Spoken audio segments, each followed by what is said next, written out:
Hi everyone, welcome to another episode of David Rides a Trike. I'm David, I'm riding a trike.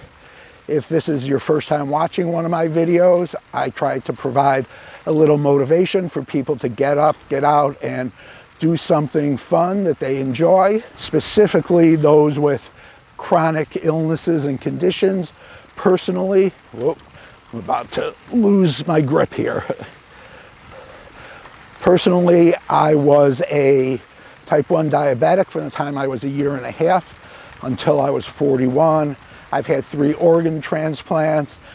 I'm on the borderline of being legally blind, and I've had more operations and procedures than I can even count. Today is the 2020 American Diabetes Association Tour de Cure. The Tour de Cure is a riding, running, walking event to try and raise money for the American Diabetes Association. And this year's event is virtual because, like so many other things this year, during the spring, summer, and going into the fall, the actual event had to be canceled because of the pandemic. So today is the virtual tour, and I am out wearing my I'm Riding with Chrissy shirt. I don't know if you could see that too well, and my number 10. Chrissy is my pancreas donor. I'll get to her a little more later on. Now, I mentioned in the intro, and I've said in previous episodes, that I was a diabetic from the time I was a year and a half until I was 41. How did that happen? At 41, suddenly I'm not a diabetic anymore.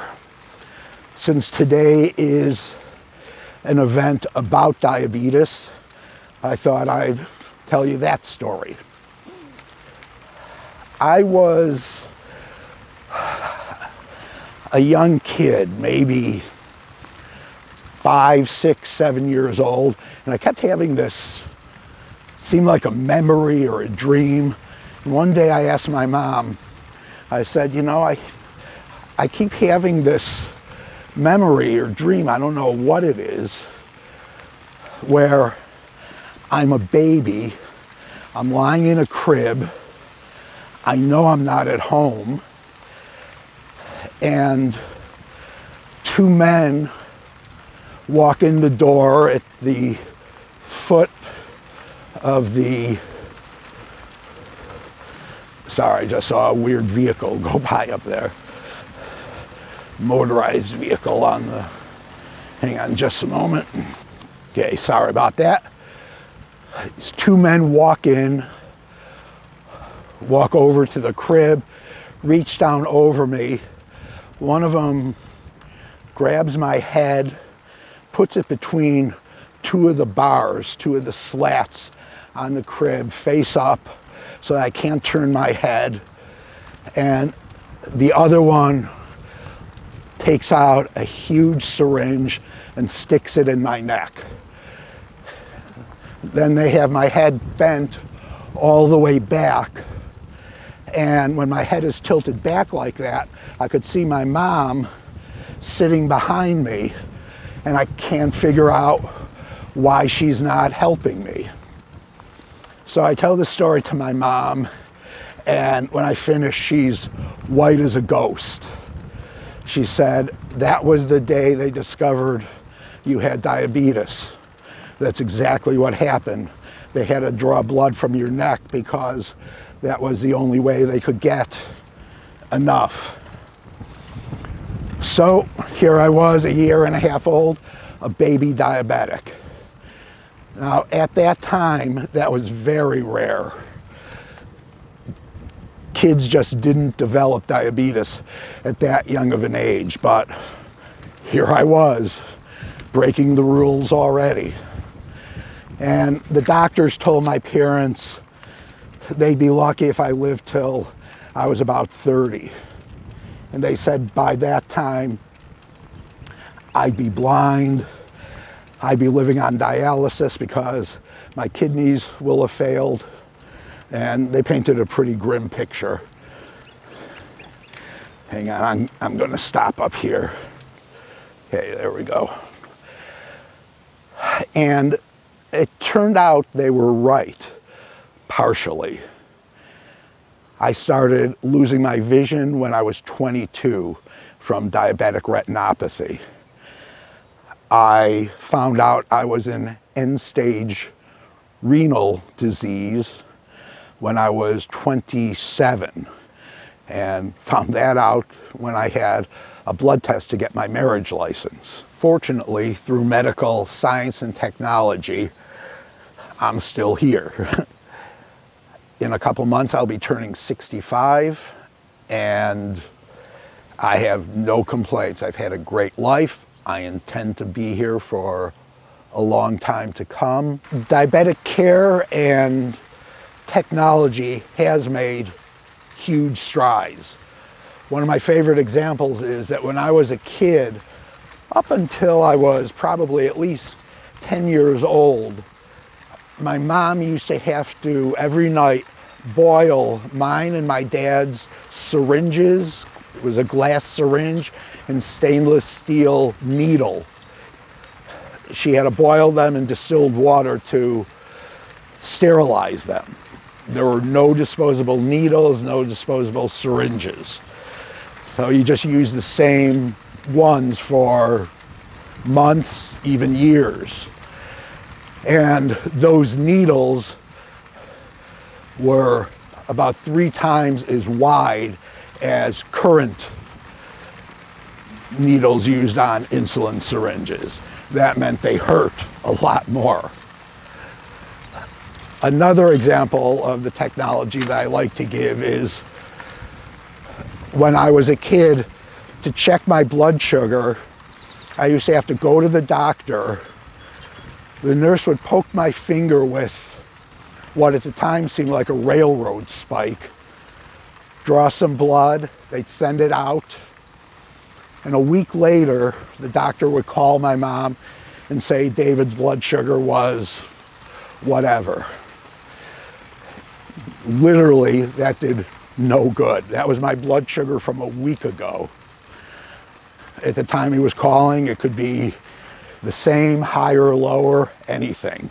Now, I know I sound like a guy telling a story of having to walk 10 miles uphill and barefoot back and forth to school every day. But when disposable needles and then syringes came out, I was on board. That was great news. It was the same when I got my first home blood glucose testing kit. It was 1986, right after my first kidney transplant. And to me, being able to measure my blood sugar, I think it took 2 minutes. But to me, that was as amazing as the time-traveling DeLorean from Back to the Future. You know, it changed everything. But the anti-rejection drugs that I had to take after my kidney transplant were wreaking havoc with my diabetes, with my blood sugars. I would go from too high to read to too low to read, back to too high to read in the span of half an hour. And it wasn't just once in a while. This was pretty much a constant. In 1996, I was talking to my transplant coordinator, and I said, something has to be done. I can't live like this. And she said, well, actually, you're an ideal candidate for a pancreas transplant. If it's successful, you'll no longer be a diabetic. I didn't have to think long. I said, what do I do? Sign me up. And then June 8th, 1997, I received my pancreas. My donor, if you could see, Kristen Frank, was a 17-year-old girl who was killed in a car accident. I will link up above to her story and also down below in the description. I did a video about that. But here I was, 41 years old and no longer a diabetic. But diabetes has left some big scars on me, and the scars continue to grow. My vision continues to get worse. Diabetic neuropathy is getting worse in my hands and my feet. And the anti-rejection drugs I have to take have caused all kinds of problems. Yet I'm still here and far better off than I would have been without the transplant. So we have all this medical science and technology, yet the number of cases of diabetes continues to grow. And that's why I do the Tour de Cure. I started doing it in 1990 and did it every year since, when my health allowed me to. They work really hard at funding diabetic programs and research on a cure, and I will continue doing this ride every year as long as I'm able to. Diabetes has defined my life more than any other factor, and whatever I can do to help eradicate it, I'm going to do it. That's it for this ride. I hope you enjoyed my video. If you could, please like, comment, share, subscribe, all those good things. And if you feel like it, I'll leave a link down below. It's not too late to make a donation towards the American Diabetes Association's Tour de Cure. Thanks for watching. I'll see you on the next ride. Bye-bye.